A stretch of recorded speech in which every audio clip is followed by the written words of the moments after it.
Nous, on est riches parce qu'on est en train d'appauvrir l'Afrique, de nouveau, l'Amérique latine, l'Asie. Nous sommes nous les responsables de ces millions de morts. C'est nous qui disons que tu dois avoir accès à l'eau simplement si tu la payes. Que je t'amènerai l'eau si je suis rentable. En Afrique, c'est nous, c'est pas eux. Eux, ils étaient capables de le faire en communauté. Et donc, à l'heure actuelle, il faut se dire que les guerres qu'on est en train de faire, c'est quoi? C'est parce qu'ils nous ont attaqués. Qui? Quand Sarkozy a bombardé la Libye, aucun Libyen n'avait attaqué la France. La France n'avait pas été bombardée par personne. Et nous, quand les Américains ont bombardé Bagdad ou l'Irak, parce que c'était l'ennemi du mal, donc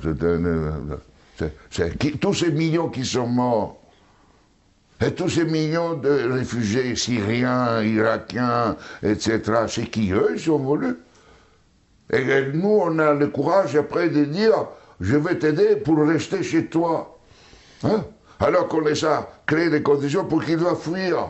Et nous, on va dire hypocritement, cette Europe qui hypocritement donne 6 milliards à la Turquie, 2 milliards aux Libyens pour pouvoir tenir les gens qui viennent d'Afrique, où on est en train d'alimenter, nous, les guerres. Mais il faut s'arrêter de se raconter des balivernes ici. Hein? Il faut arrêter. La guerre ne se fait plus parce qu'on tue l'ennemi. La guerre est devenue, grâce à la technologisation, elle était déjà aussi d'avant, mais elle est devenue une activité économique la plus rentable après l'industrie pharmaceutique et l'industrie informatique. On fait la guerre parce que c'est rentable.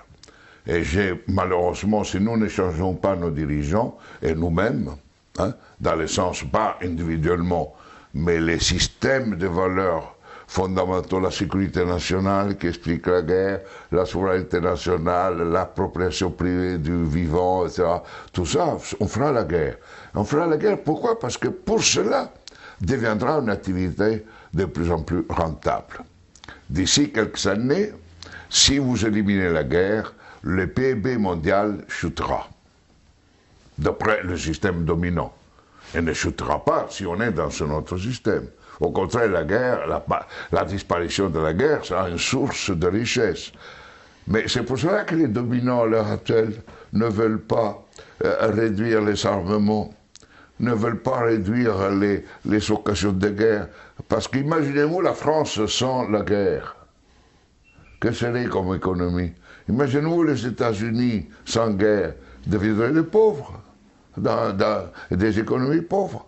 Donc aujourd'hui, on est entré dans une phase où on fait la guerre parce que c'est rentable.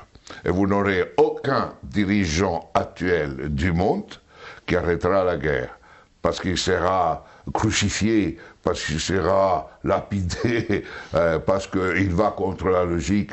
La guerre fait augmenter le PIB mondial. La guerre permet la croissance économique. Et on suppose que si on fait la guerre, on augmente la création d'emplois chez nous, non?